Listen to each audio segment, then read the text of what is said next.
ebintu byotalina kusaddaaka mu bulamu bwo biri ebintu bisatu. Bannange nga sibabuuzizzaako muli bulungi, mwasoze mutya, mwasibye mutya, kansubire muli bulungi. Mbanirizaako nnyo mu programu yaffe eno eyaddamu essuubi, omuweerezaawo nga bulijjo takyuka, Olivia Kukiriza. Olunaku lwaleero ngenda kwogera ku bintu ekintu kino nti ebintu byotalina kusaddaaka mu bulamu biri ebintu bisatu: your family, omutima gwo n'ekitiibwa kyo.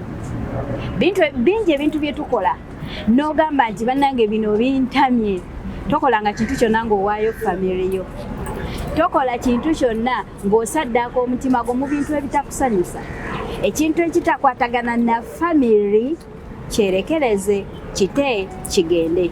Newankubadde ng'olaba mu butuufu kiri worthy of it, abe mukyala nga yayagala okujja ku family yo, oyo mulekanga. Kubanga family, that's a bond gyotasobola kuddamu kuzimba. Family is blood. Obeera nga mu butuufu ogamba nti awatali family yange, kuba ne bw'olyeyawula ku family yo obulamu bwo bwonna olibeerayo ne kikulumiriza n'ogamba lwaki siddayo ku family yange.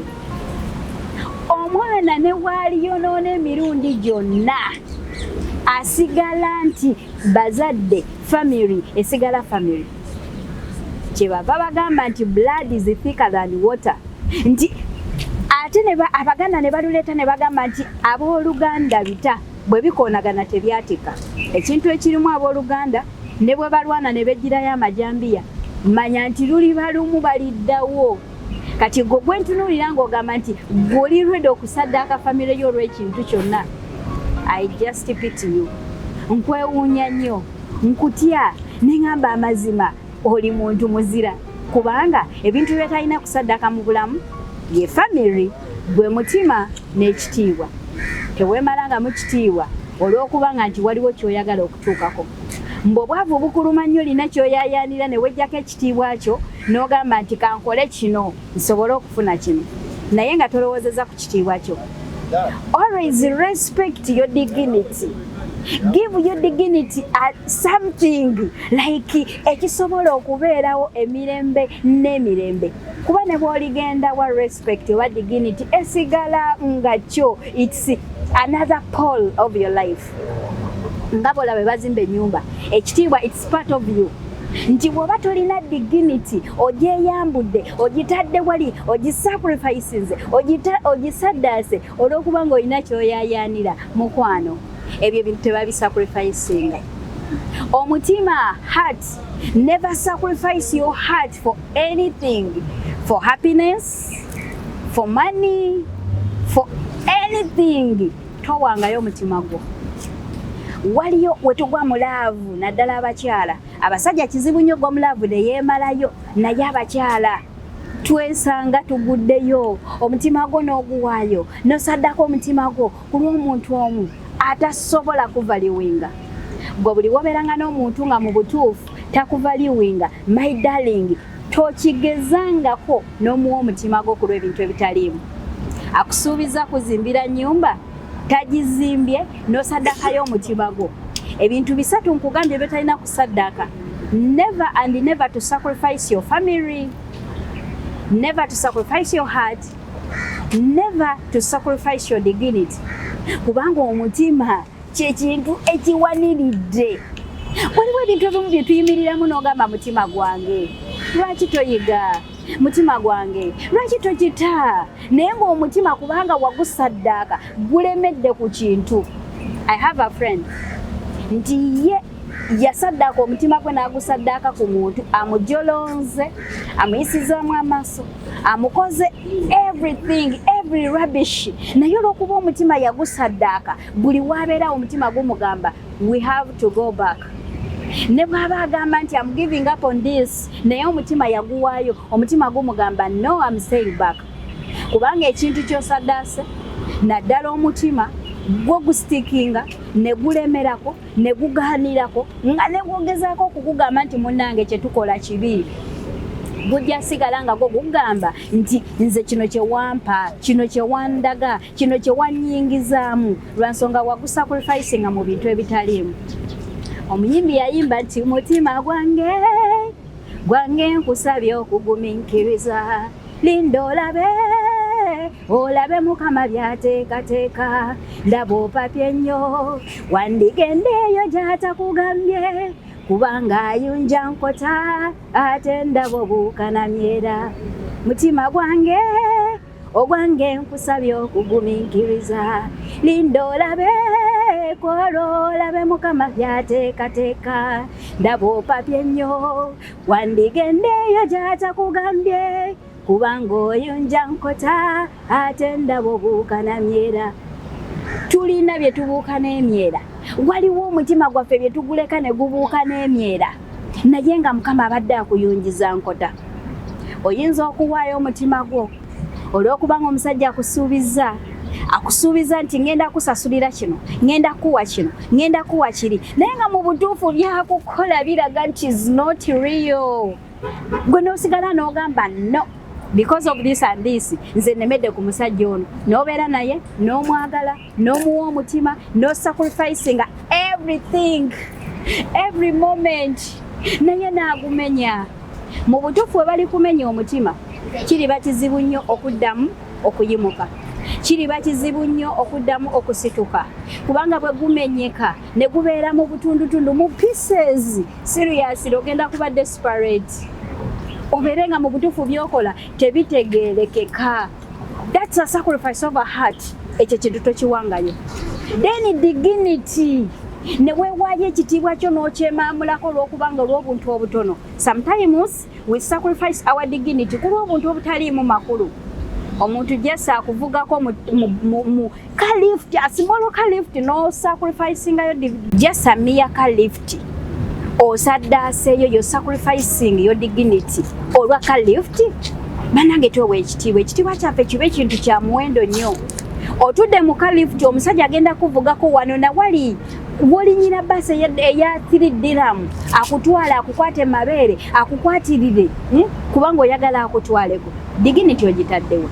Oyo omusajja akukwatiridde mu mmotoka olunaku olwaleero, enkya tagenda kuwa kitiibwa, jana buulirako banne nti mbabuulire bantu bange, oyo bw'omutwalako mu car lift osobola okukwata wonna w'oyagala. That's dignity. Then family, bwenjogera ku family, ntegeeza blood.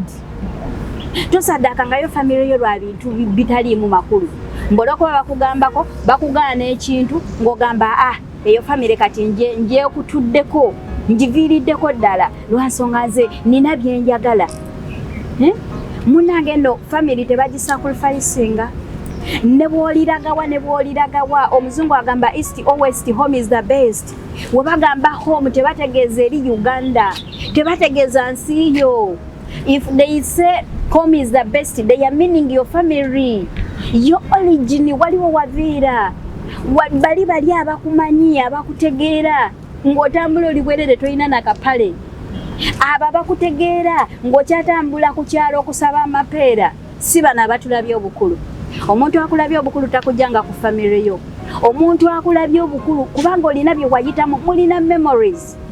Me with my family, I have memories zesisobola kwerabira. Kati bwonjawulekanya ne family yange kitegeeza you're erasing all the memories we are having. Ekyo kyo family tekwatwako ku side yange, era nawe nkugamba nti family yo ne bw'obanga obadde wanyigira maama wo, wanyigira taata wo, dayo wali omwetondere omugambe maama nsaba kunsonyiwa, ne bw'oba kimanyi nti yali mu nsobi, dadi nsaba kunsonyiwa.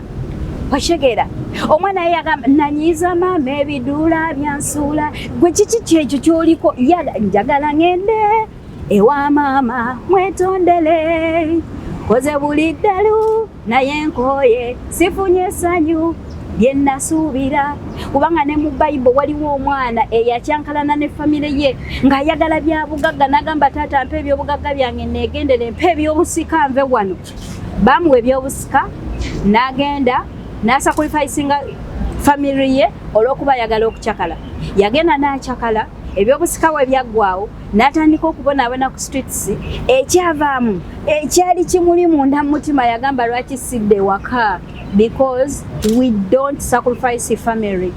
Yakimanya nti family eri pillar, it's a strong pillar mu bulamu bwaffe. N'olwensonga eyo bw'obanga mu butuufu gwe mu bulamu bwe wasaddaaka family yo nga gwe wakoowa family yo dayo mu kifo kiri waliwo wakulira bali abaakumanya ng'okyali muto bali abaakuweekanga ku mugongo, that's a family. Dayo beetondere newankubadde be bali mu nsobi situkoddeyo oddemu okole bond ne family yo kubanga family kintu kikulu nnyo, kintu kya muwendo eri obulamu bwaffe. Be batumanyi okuviira ddala wansi okutuuka wano we tuli. Nziramu okugamba nti 3 things which you don't sacrifice, that's the family, heart and dignity. Birowoozeeko ng'otudde awo, kirowoozeeko olabe wawooli. Nkwagala nnyo era nsigala nze Olive kukkiriza family yange Goret Kivumbi, Moses Kivumbi, Bakivumbi families mbagala nnyo saako n'omukyala atuzaala gwe bayita Special za Kivumbi. Mbagala nnyo mwenna mubeere bulungi mwerabe. Mina shaitani rajim. Bismillahir rahmanir rahim. Assalamu alaikum wa rahmatullahi wa barakatuhu. Nze Haji Kabogoza omusomi w'edduwa ntereeza ensonga z'amaka ebyenfuna n'endwadde ezitategeerekeka. Haji Kabogoza omusomi w'edduwa nsiŋŋaanibwa Ekitigoma ku lw'Ejjinja. Bw'obanga otuuse Ekitigoma mu ttawuni ku siteegi osobola okuba ku nnamba z'essimu ezo z'olaba zitambula. Gwe wenna ali ewala oyinza okuyita ku mukutu gwaffe ogwa WhatsApp ku layini eyo eya MTN obudde bwonna.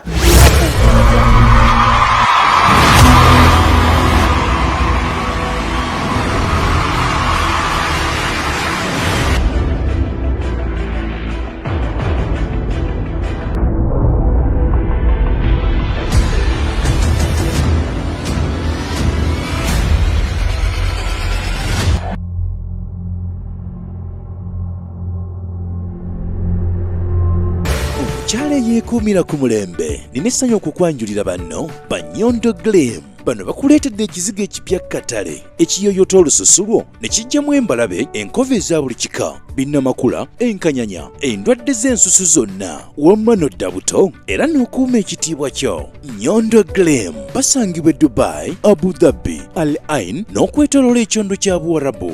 Gwali e Uganda basange Nyanama okumpi ne Movit okubira ku noti 775 M5 noti 8 oba gwali e Dubai kuba ku noti 524 680 noti 778. Nyondo Glam tukukuumira ku mulembe. Buli lwolowooza ku mugaati ogw'omulembe era omuwa omuddala lowooza ku Baker's Choice Bread okukolebwa banno ba Baker's Choice Bakery. Bano bakola ne cakes eza buli kika omuli ez'amazaalibwa, keeki z'embaga, keeki z'okwanjula, baby shower cakes, graduation cakes, donut mu bika eby'enjawulo, burger bread, loaf bread, amandaazi, buddies n'ebintu ebirala bingi. Kuba ku noti 7 noti 3 9 4 724 oba noti 7 noti 8 234 6 9 oba plus 9 7 5 8 9 8 Baker's Choice Bakery. Taste the Baker's Choice.